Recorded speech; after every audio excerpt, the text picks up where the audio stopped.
तो फ्रांस की राजधानी पेरिस में टेररिस्ट टेररिस्ट टेररिस्ट पाकिस्तान के नारे गूंज उठे। सवाल ये उठता है कि ये नारे आखिर क्यों उठे। इस विषय में समझने के लिए आपको FATF क्या है, FATF के अंतर्गत कौन कौन से मुद्दे आते हैं और FATF के सदस्य देश कौन कौन से हैं, क्या क्या लिस्ट होती है और FATF कैसे काम करता है और पाकिस्तान का इससे क्या लेना देना है, इस विषय पर आपको व्यापक समझ की आवश्यकता है। वास्तव में FATF financial action task force नाम का एक संगठन है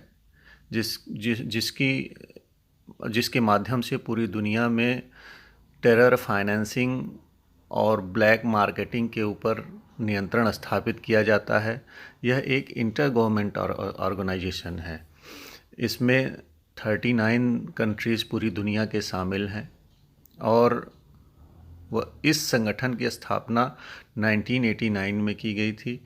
G7 जो एक विकसित देशों का संगठन है, इसके मार्गदर्शन में यह संगठन काम करता है। इसका मुख्यालय फ्रांस की राजधानी पेरिस में है। इसका एक फ्रेंच नेम भी है जिसको ग्रुप डी एक्शन फिनांस के नाम से भी जाना जाता है।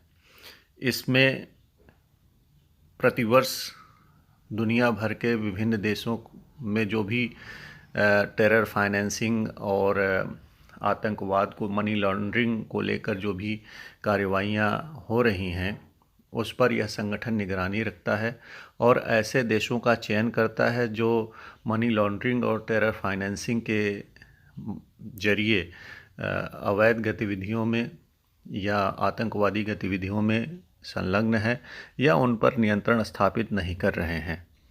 पाकिस्तान अगले 4 महीने तक फिर से FATF की ग्रे लिस्ट में रहेगा। जून 2018 से ही पाकिस्तान आतंकवादियों को वित्त पोषण और मनी लॉन्ड्रिंग के खिलाफ पर्याप्त कार्रवाई नहीं करने के कारण वर्तमान में भी ग्रे लिस्ट में शामिल रहेगा। FATF की तरफ से पाकिस्तान को दोनों मोर्चों पर सुधार करने के लिए योजना पूर्व में ही प्रदान कर दी गई थी। 27 बिंदुओं पर पाकिस्तान को योजना के तहत एक्शन करना था। इसे अक्टूबर 2019 तक पूरा कर लेना था, लेकिन पाकिस्तान इस मामले में लगातार नाकाम रहा है। इसकी वजह से ही पाकिस्तान को ग्रे लिस्ट में बनाए रखा गया है।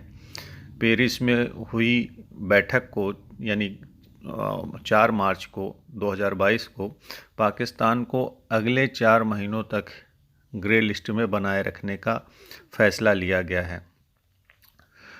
पाकिस्तान की तरफ से फ़िलहाल 2021 में दिए गए साक्ष्यों को पूरा करने पर काम करने की नसीहत दी गई है। इसके तहत जनवरी 2023 तक पाकिस्तान को आतंकवादियों के वित्त पोषण और मनी लॉन्ड्रिंग के मामले पर पूरी तरीके से लगाम लगानी होगी।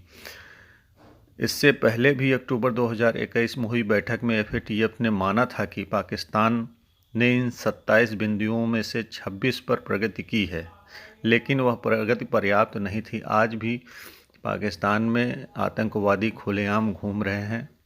पाकिस्तान में बम विस्फोट हो रहे हैं, मस्जिदों के अंदर शियाओं के ऊपर हमले हो रहे हैं। इस तरीके से पाकिस्तान न सिर्फ टेरर फाइनेंसिंग पर कंट्रोल लगाने की स्थिति में है, बल्कि मनी लॉन्ड्रिंग के ऊपर भी कोई ठोस कार्रवाई नहीं कर सका है। बहरहाल नकदी के संकट से जूझ रहे पाकिस्तान को FATF की ग्रे लिस्ट में मौजूद होने की वजह से अनेक प्रकार की समस्याओं का सामना करना पड़ेगा। पाकिस्तान को वर्ल्ड बैंक से, IMF से या एशियन बैंक जैसे बड़े वित्तीय संस्थानों से कर्ज या सहयोग नहीं मिल पाएगा। पाकिस्तान ने खुद को लंबे समय तक चीन और मलेशिया, तुर्की जैसे देशों के माध्यम से ब्लैक लिस्ट में जाने से बचा रखा है, लेकिन किसी भी तरीके से वह ऐसी ठोस कार्रवाई जो उसको करनी चाहिए वो नहीं कर रहा है। पाकिस्तान कश्मीर के अंदर ब्लैक मनी और टेरर फाइनेंसिंग के कार्रवाइयों में लिप्त है। इसी तरीके से पाकिस्तान को अंतर्राष्ट्रीय वित्त व्यवस्था से पूरी तरीके से बेदखल करने की कार्रवाई की जा सकती है यदि वह अपने इन कारनामों पर नियंत्रण स्थापित नहीं करता है तो। यूरोपीय कमीशन और गोल्फ कारपोरेशन भी इस प्रकार के देशों में शामिल हैं।